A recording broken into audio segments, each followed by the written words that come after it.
Hello everybody, welcome to my channel. I'm Gabby from Sage and Spirit Art. If you're new here, thank you so much for stopping by, and if you're a returning subscriber, it's so nice to see you again.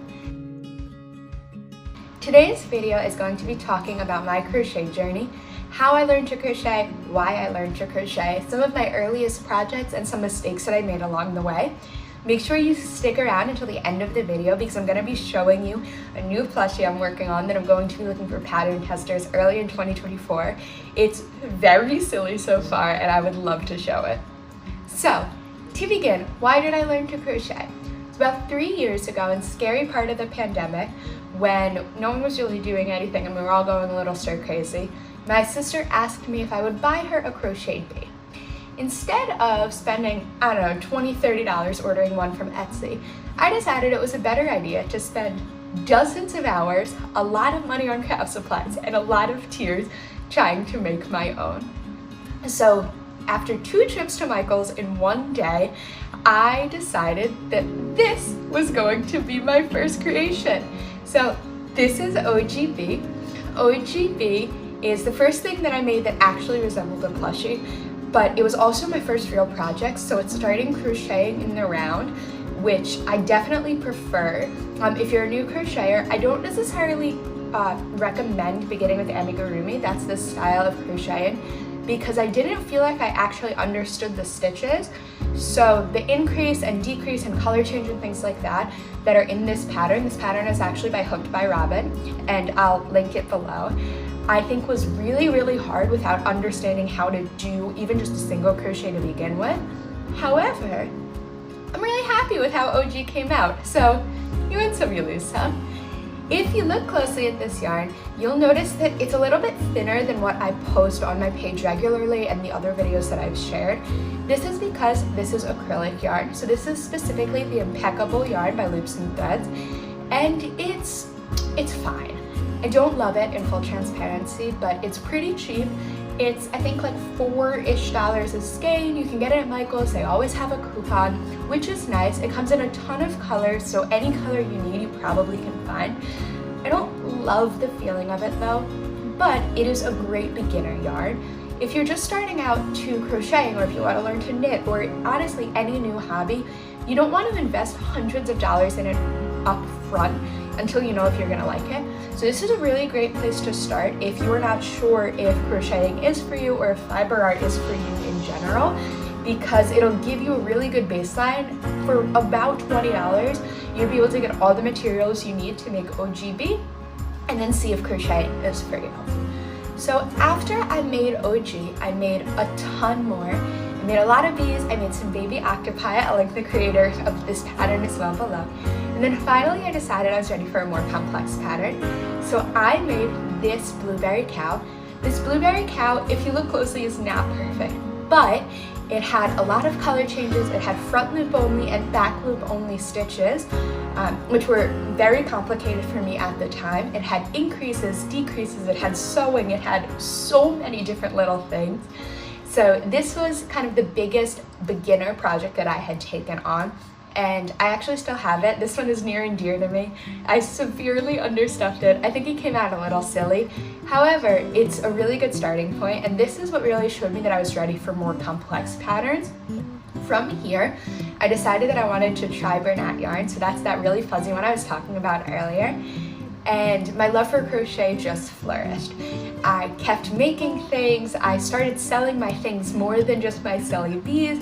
I started getting custom orders from friends and family, and then even from strangers, which was really cool. And then I started doing markets.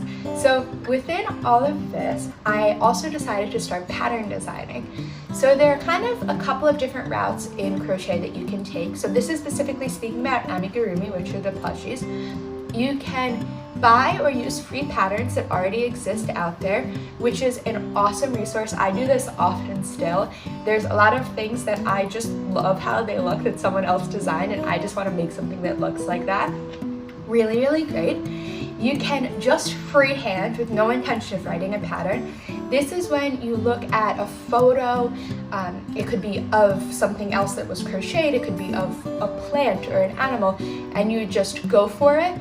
But you're not writing anything down, you have no intention of anyone else ever using this pattern. It's really just for you. Or the third option is pattern design.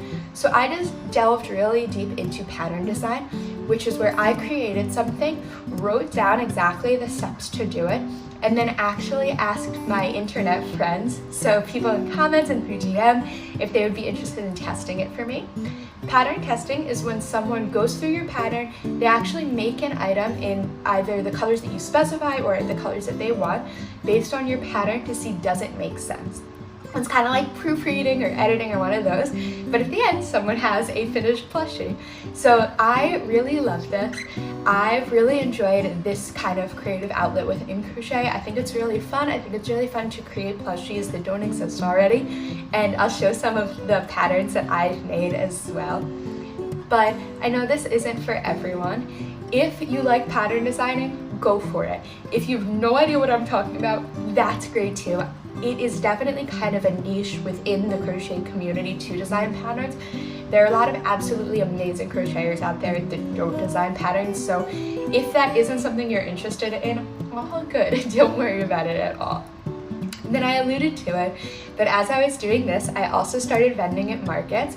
So I did that in mid-2022, it was my first market in May, and I love markets. I think they're really fun. They're a really good opportunity to interact with other crafters, and I'll make a separate video about kind of my tips and tricks for market prep, but I highly recommend if you have a bunch of material or a bunch of supplies and just have a bunch of finished items, whatever your craft is, see if there are local markets by you.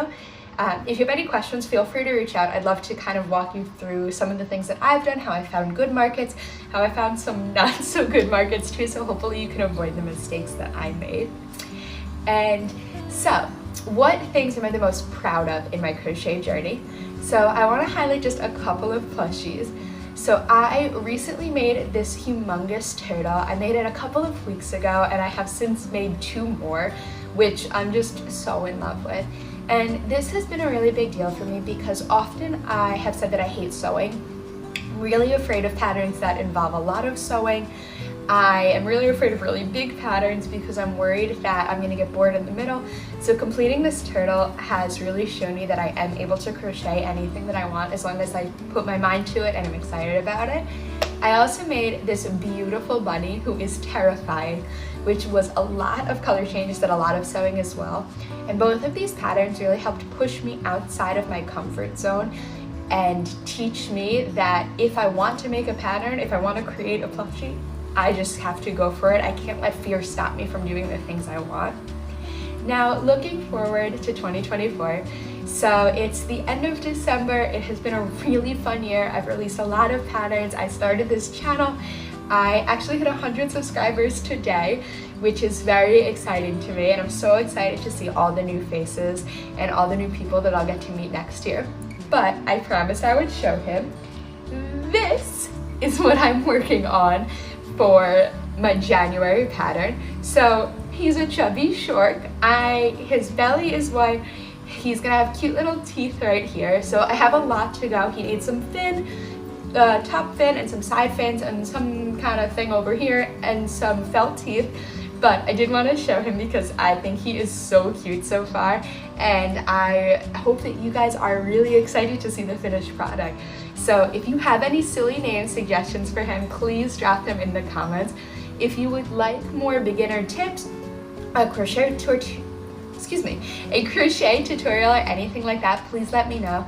I'm interested to know where you want this channel to go and what's the most beneficial for you. If you're a seasoned crocheter and you just want free patterns, awesome, I would love to do more of those. If you're a new crocheter and you would like yarn shopping tips and things like that, I would love to do those too. So let me know in the comments what you're looking for, and thanks so much for being here. Happy New Year, y'all.